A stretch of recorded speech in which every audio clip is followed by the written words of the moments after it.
এখন আমরা ইষ্ট প্রসঙ্গ করার জন্য আহ্বান করব শ্রদ্ধেয় বিতেন্দ্রনাথ ঘোষ দাদাকে। সভাপতি ঋত্বিক বিতেন্দ্রনাথ ঘোষ দাদা। জয়গুরু দাদা।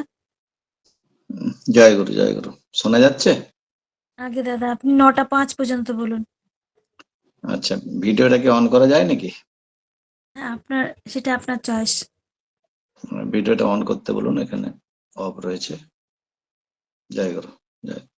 পরম প্রেমময় ঠাকুরের আতুল চরণে কোটি প্রণাম জানাই। প্রণাম জানাই জগৎজননী শ্রী শ্রী পরমার চরণে, পরম প্রেমময় শ্রী শ্রী ভরদাসের চরণে প্রণাম জানাই, শ্রী শ্রী আচার্যদেবের চরণে প্রণাম জানাই, ঠাকুর পরিবারের প্রতি প্রত্যেকের চরণে প্রণাম। উপস্থিত গুরুজনদের আমার শ্রদ্ধা, ছোটদের জয় গুরু জানাই। আমি প্রথমেই ক্ষমা চেয়ে নিচ্ছি ঠাকুরের কাছে এবং সমস্ত গুরু ভাইদের কাছে। আমি একটু আসতে লেট হয়ে গেল, তার কারণ আমি বেরিয়ে গেছিলাম 3টা সাড়ে 3টার সময়, কিন্তু এমন ভাবে ডিপি ওয়ার্ক বা পুনঃস্মরণ এইগুলো করতে করতে আমার খেয়ালই নেই যে আমাকে আজকে অনলাইন সৎসঙ্গ ছিল। এটা আমার ক্ষমা চেয়ে নিচ্ছি দেরি হওয়ার জন্য।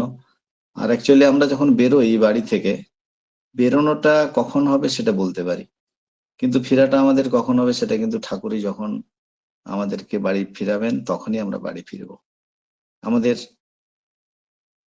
ঠাকুরের কাজ করতে করতে এমনই হয়ে গেছে যে আমরা কিন্তু বেরোনোর সময় বলতে পারি, বাড়িতে যখন বেরোই বলে কখন ফিরবে, আমি না সেটা তো বলে যাওয়া মুশকিল, কখন ফিরবো। তিনি যখন ফিরাবেন তখন রাত 10টা হতে পারে, 11টা হতে পারে, তাই আসতে লেট হলো। যাই হোক, আপনারা প্রত্যেক দিন এইভাবে ঠাকুরের কাছে বসে প্রত্যেকের মঙ্গল কামনা করেন। এবং এই যে একটা এখন সন্ধ্যাবেলা যারা হয়তো বাইরে গিয়ে সৎসঙ্গে যুক্ত হতে পারি না, তারাও বসে যে একটু ঠাকুরের চর্চা শুনি বা তার কথা শুনতে পাই, এটাও একটা খুব পজিটিভ জিনিস, এটা ধরে রাখা। তবে আমার মনে হয় যারা আমরা পারি তারা যদি একটু বাইরে গিয়ে আমরা যদি যাজন করা থেকে শুরু করে যে কাজগুলো আছে বলেন, সেটা যদি করতে পারি তাহলে আরো ভালো। আমরা ঠাকুরকে ধরেছি তার মতো হব বলে। তিনি আমাদেরকে চাইছেন, তিনি যেমন প্রতিটা জীবন সেই রকমই, তিনি সেরকমই দেখতে চান আমাদের। তাই আমরা যখন একটু অন্যভাবে চলনায় চলি তখন তার প্রাণে ব্যথা লাগে, তিনি কষ্ট পান।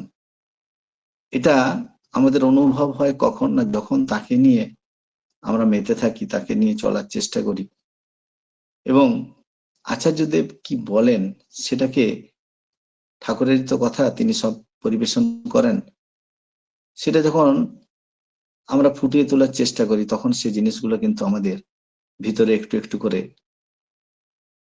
মনে হয় যে আমি যেটা করছি এটা যদি কিছু ভুল করে থাকি ঠাকুর রাগ করবেন, ঠাকুরের প্রাণে ব্যথা লাগবে। এই ব্যাপারগুলো আমরা পাই এই সৎসঙ্গের ভিতর দিয়ে।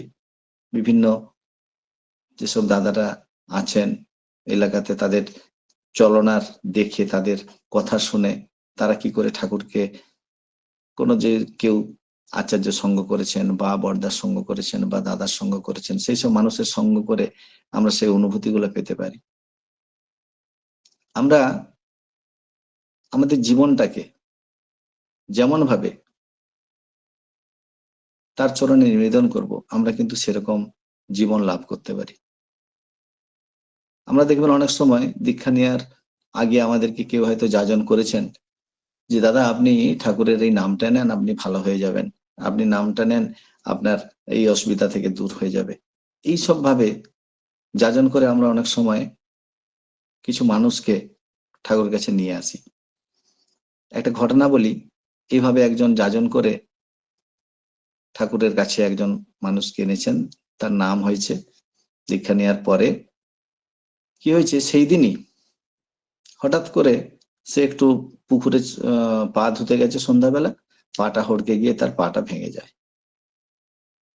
আমার ঠাকুরকে দীক্ষা নিলাম, আমার তো ভালো হওয়ার কথা, আজকে দীক্ষা নিলাম আজকেই পাটা ভেঙে গেল। দাদারা যে বলে গেলেন তোমার দীক্ষা নিলে ভালো হবে ইত্যাদি হবে, তাহলে সবই ভুল প্রমাণ হয়ে গেল যে আমার পাটা তো আজকে ভেঙে গেল। এটা তো 5 দিন পরে হতে পারতো বা কোনো একটা দিন আরো পরে হতে পারতো, আজই হলো। তার মনের মধ্যে ঠাকুরের প্রতি একটা রাগ, এবং সেই দাদারে যে বলেছেন দীক্ষা নিলে তোমার ভালো হবে, অমুক হবে, তুসুক হবে, এইসব করে যে তাকে যাজন করা হয়েছে, যে দীক্ষা নিলে তুমি ঠাকুরের মতো হওয়ার চেষ্টা করবে, ঠাকুরকে নিয়ে চলার চেষ্টা করবে, এটা না বলে আমরা এইভাবে তো যাজন করি অনেক সময়। এবারে তিনি এসে এবার ফোন, সেই দাদা, ঋত্বিক দাদার নাম্বারে ফোন করেন যে আপনি কালকে আসুন, আমার যা যা দিয়ে গেছেন সব আপনি রিটার্ন নিয়ে যান। যে আমি বললেন যে দীক্ষা নিলে ভালো হবে, ইত্যাদি হবে, আমার আজকে দীক্ষা নিলাম, আজকে পাটা আমার ভেঙে গেল। এইভাবে করে ওই দাদাকে খুব বকাবকি করছেন, ঋত্বিক দাদাকে। এবং মানে এমনও বলছেন যে আপনি যদি না আসেন তাহলে দেখবেন কি করি এবারে এলে। খুব মানে উত্তেজনার বসে কথা বলছেন।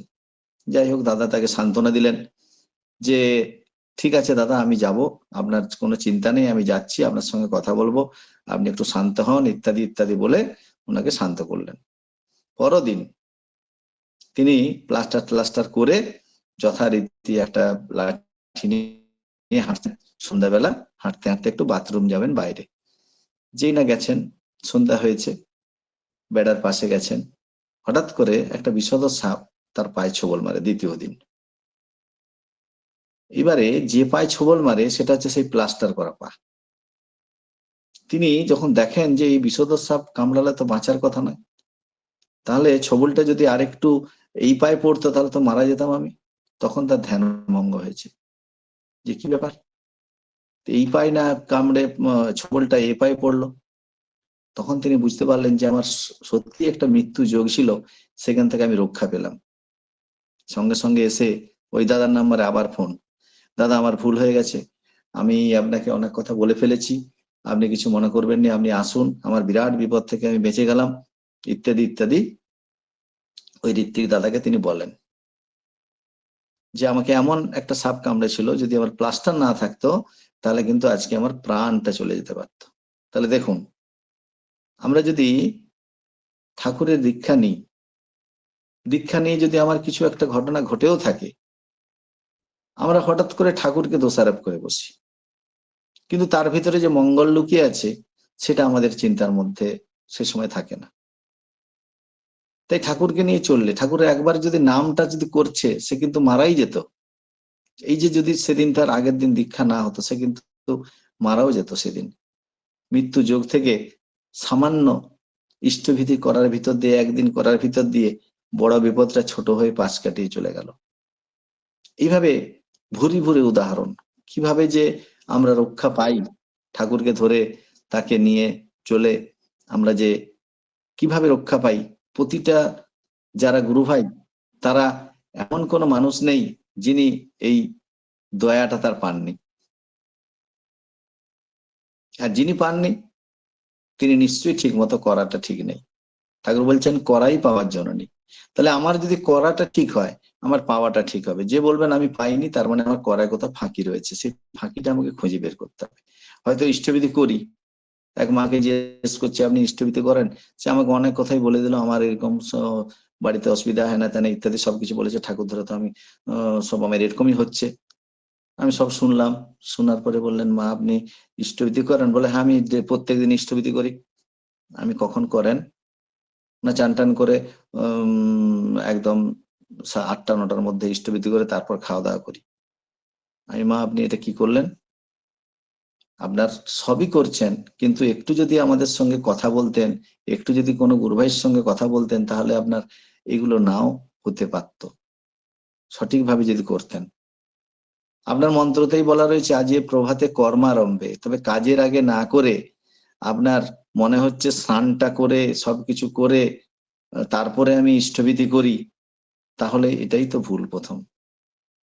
এবারে আপনি সকালে উঠে পায়খানা যান, সেই সময় যদি স্নান করে আসেন তাতে কোনো সমস্যা নেই, কিন্তু আপনি অভ্যাসে পরিণত করে দিয়েছেন সব কাজ বাজ শেষ করে স্নান টান করে কাপড় চোপড় পাল্টে আমি ইষ্টভীতি করব। তাহলে এই যে সাধারণ সাধারণ জিনিস, এগুলো কিন্তু গ্রামের দিকে আপনারা একটু যদি সবার সঙ্গে কথা বলেন, এই যে ডিপি ওয়ার্ক হচ্ছে তাদের বাড়িতে যান, তারা কেমন করে করছেন, এই জানার যে ব্যাপারটা, এটার ব্যাপার থেকে দেখবেন অনেক মানুষ এখনো ঠিক করে তারা হয়তো সৎসঙ্গে যায় না, তাদের অনলাইন নেই, তাদের যোগাযোগ বিচ্ছিন্ন হয়ে আছে বহুদিন। এগুলোই দেখার বিষয়। একটা মানুষ যখন কষ্ট পাচ্ছে ঠাকুর ধরে, তখন বুঝতে হবে ওর ভিতরে কিছু একটা করাই ভুল রয়েছে, সেইটাকে একটু ধরিয়ে দেওয়ার দরকার। আমরা সংকল্প নিয়েছিলাম তার আপদে বিপদে তার কে অর্থ বাক বা যা সামর্থ্য রয়েছে সেই মতো সাহায্য করো। তাহলে সংকল্পের মধ্যে এটাও তো রয়েছে যে আমি সে মানুষটার বিপদে হয়েছে, কি কেন হচ্ছে না হচ্ছে একটু দেখি, একটু বুঝি। একটা পরিবারের একটা মেয়ে রয়েছে, তার বিয়ে থা হচ্ছে না, একটু যোগাযোগ করে দিই। এটাই তো ডিপির কাজ। তার সঙ্গে গল্প করে আসি।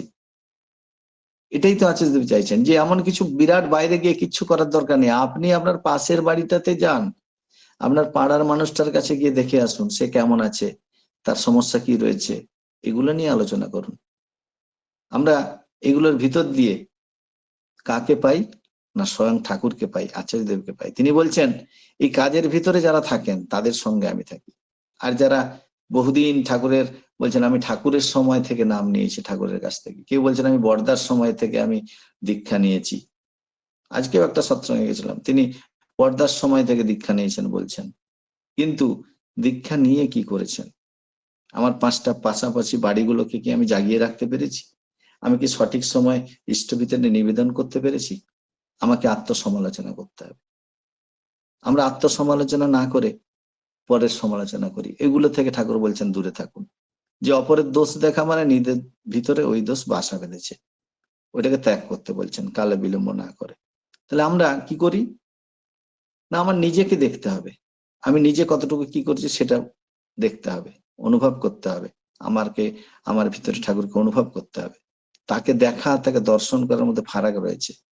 আমরা যাই আচার্য দেবকে দেখি, কিন্তু কতজন তাকে দর্শন করতে পারি? তিনি কি বলছেন সেই তার চোখের ভাষাটা কতজন আমরা বুঝতে পারি? তাকে আমরা ইঙ্গিতগুলো আমরা কি ধরতে পারি? আমরা বারে বারে নিবেদন শুনি, কিন্তু তিনি যে বলছেন চুপচাপ যদি বসে থাকি, আমার নিবেদনটা হয়তো কোনো না কোনো দাদা বলে গেছেন।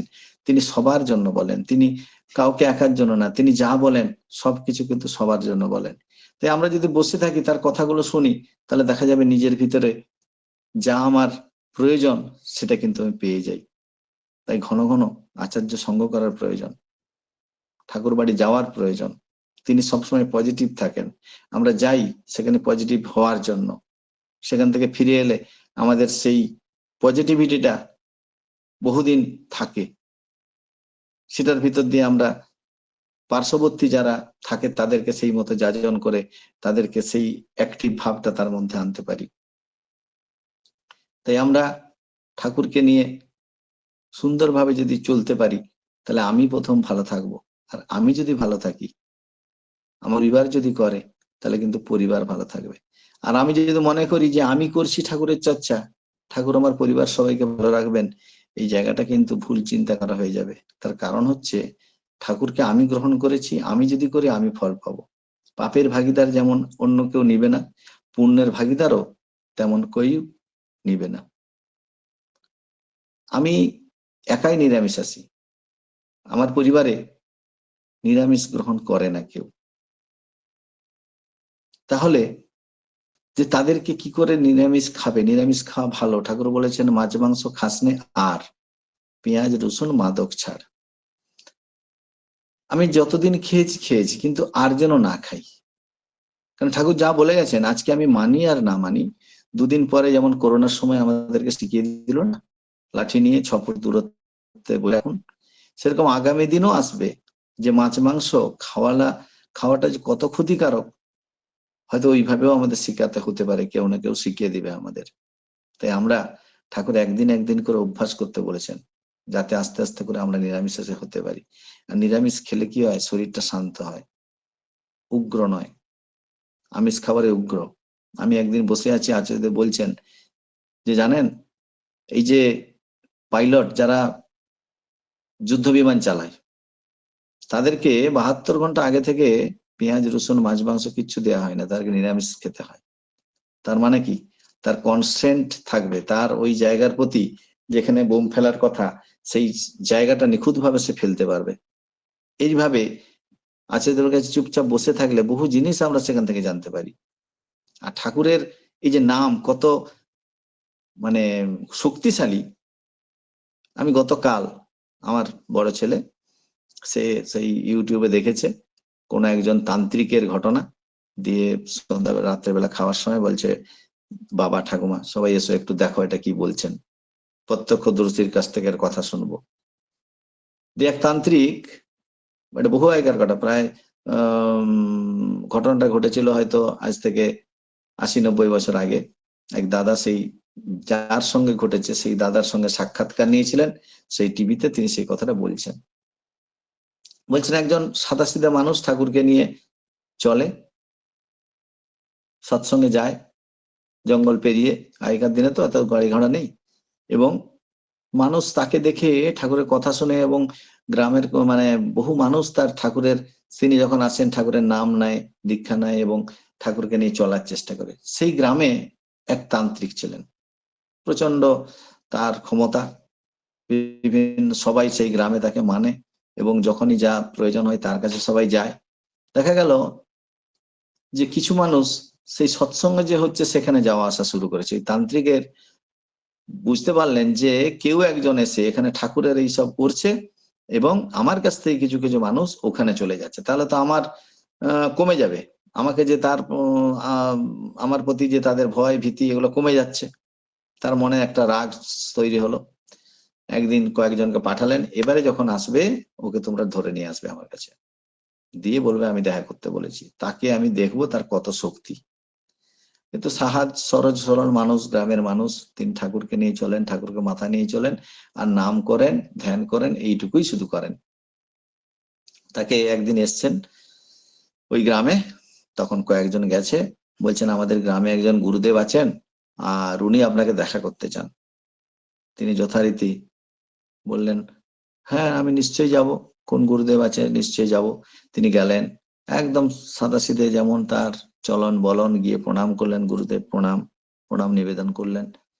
প্রণাম টনাম করে সেই গুরুদেব বলছেন যে আপনি এখানে বহু মানুষকে ঠাকুরের দীক্ষা দেন, বা এদেরকে নিয়ে এইসব ঠাকুরের চর্চা করেন, আপনার ঠাকুরের কত শক্তি আমি আজকে দেখবো। সেই তান্ত্রিকের ভালোই শক্তি, তারা বিভিন্ন রকম তন্ত্রবিদ্যায় পারদর্শী, একদম সিদ্ধ পুরুষ। তিনি কি করলেন, তার চেরা চামড়া যারা রয়েছে সবকে চারদিকে বসিয়ে দিয়ে তিনি বলছেন আজকে আপনার গুরু আপনাকে রক্ষা করতে পারে নাকি দেখবো। দিয়ে তিনি তন্ত্রবিদ্যা শুরু করলেন। এই তো মানুষ বলছে, ঠাকুর আমি এটা কোথায় বিপদে পড়লাম, তুমি আমাকে রক্ষা করো। এরা তান্ত্রিক কি বলছে, আমি তো এসেছি দেখা করার জন্য, আমাকে এরকম ধরনের একটা অসুবিধার মধ্যে ফেলে দিল। ঠাকুর তুমি ছাড়া তো কেউ নাই, তুমি আমাকে রক্ষা করো।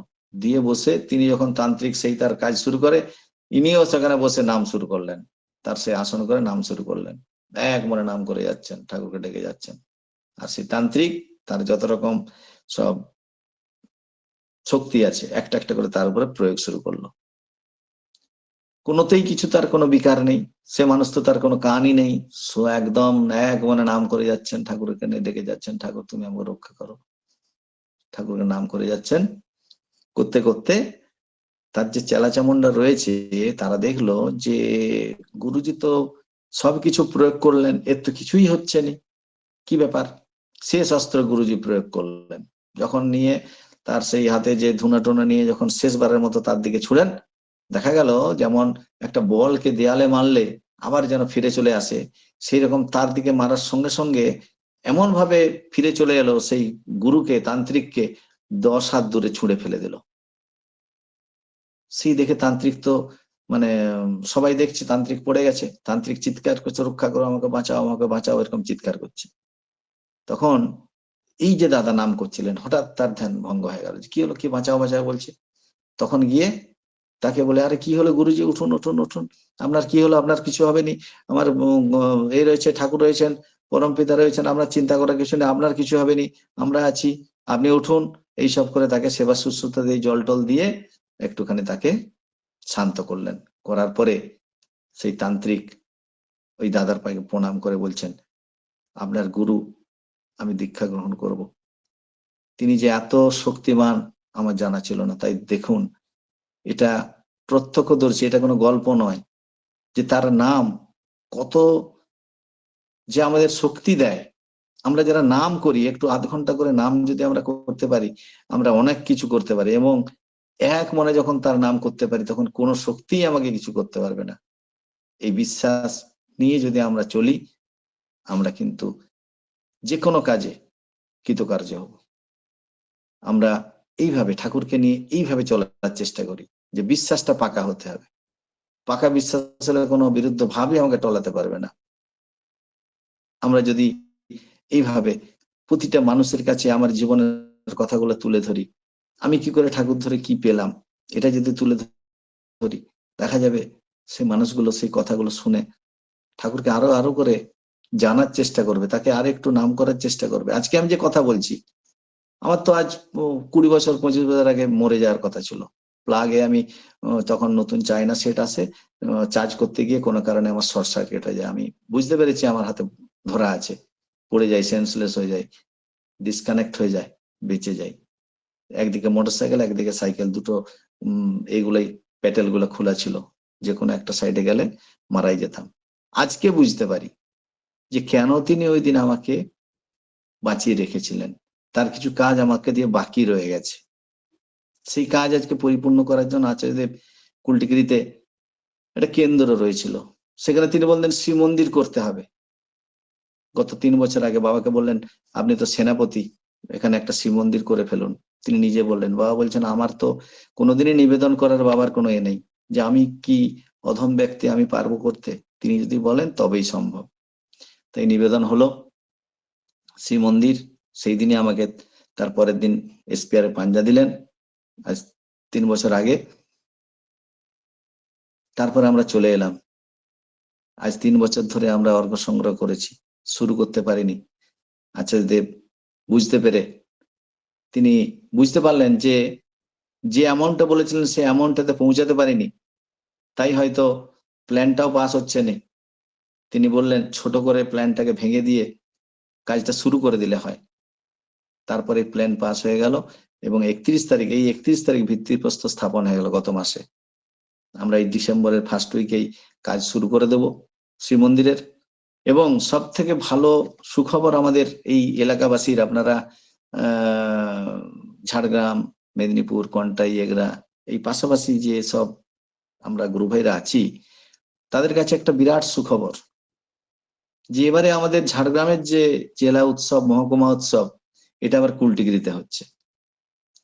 এত বড় একটা মন্দিরের কাজ শুরু হবে, সঙ্গে সঙ্গে জেলা উৎসবটাও আমরা এখানে করতে পেরেছি।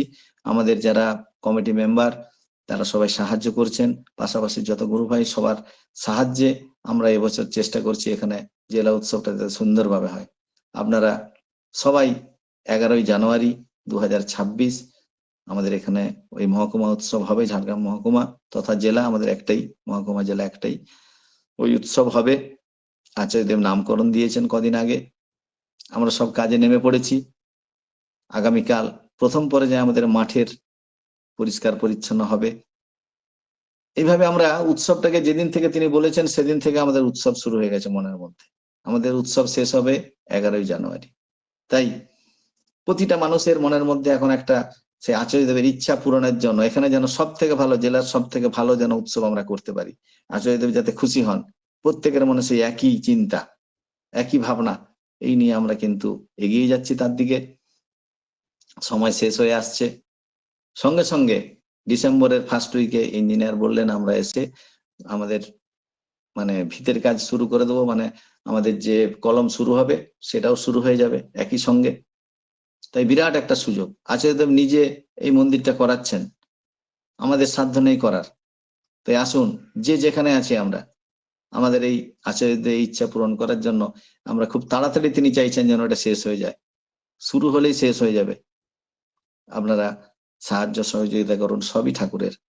আপনারা ভক্ত মানুষ, সমস্ত জায়গায় দেন করেন, এখানেও আপনাদের একটু যদি কিঞ্চিত, আচার্যদেব বলছেন যে আমাদের অনেক আছে, সেখান থেকে একটু যদি আমরা দিই আমাদের কমে যাবে না, কিন্তু যাকে দিচ্ছি, যার জন্য দিচ্ছি, তিনি কিন্তু পূর্ণ হয়ে যাবেন। তাই আমরা সেই মতো একটু একটু করে যদি আমার নিজের করা থেকে তার জন্য করি, আমাদের কমে যাবে না। রক্ত দিয়ে আমরা সারা লাইফে অনেকবার রক্ত দিই, রক্ত কি আমার কমে যায়, মারা যাই না, আবার রক্ত কিন্তু হয়ে যায়। তাই ঠাকুরের কাজ করতে গেলে আমার যা দেওয়া হাজার গুণে ফিরে পাই।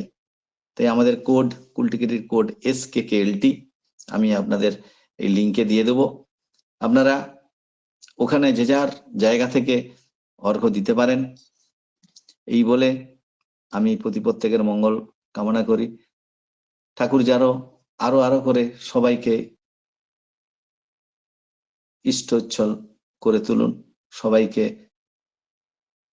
আরো বেশি ইষ্টমুখী করে তুলুন, এই কামনা করে শেষ করছি। জয় গুরু। জয় গুরু দাদা, জয় গুরু। খুব সুন্দর আমার শ্রদ্ধেয় বিতেন্দ্রনাথ ঘোষ দাদা আলোচনা করলেন। তার বিধিবিধানগুলো যদি মেনে চলাই আমাদের ধর্ম, তার চরণে যেমন ভাবে নিয়োজিত করব নিজেকে, তেমনিই পাবো আমরা। ইষ্টভীতি কর্মফল খণ্ডন করে দেয়, আর করাই পাওয়ার জননী। আমাদের আত্মবিশ্লেষণ করতে হবে আর নিরামিষাশী হতে হবে। নিরামিষাশী হলে আমাদের মনোসংযোগ বৃদ্ধি পায় এবং তার দয়ায় যে সব হয় তা সুন্দর উদাহরণ দিয়েও বললেন, আমরা সমৃদ্ধ হলাম। খুব সুন্দর আলোচনা, নিজের জীবনের কথাও বললেন, আমরা সমৃদ্ধ হলাম। পরমপিতা রাঙা আতুল চরণে আপনার সার্বিক মঙ্গল প্রার্থনা করি দাদা। খুব ভালো থাকুন, সুস্থ থাকুন। আবারও আসবেন, তার কথা শুনিয়ে তার প্রতি তন্মুখী করে তুলবেন। আর আমাদেরও ইচ্ছা থাকলো যে আমরা কুলটিগড়ি যাব, আপনার মন্দির দর্শন করার ইচ্ছা থাকলো। জয় গুরু দাদা, ভালো থাকুন, সুস্থ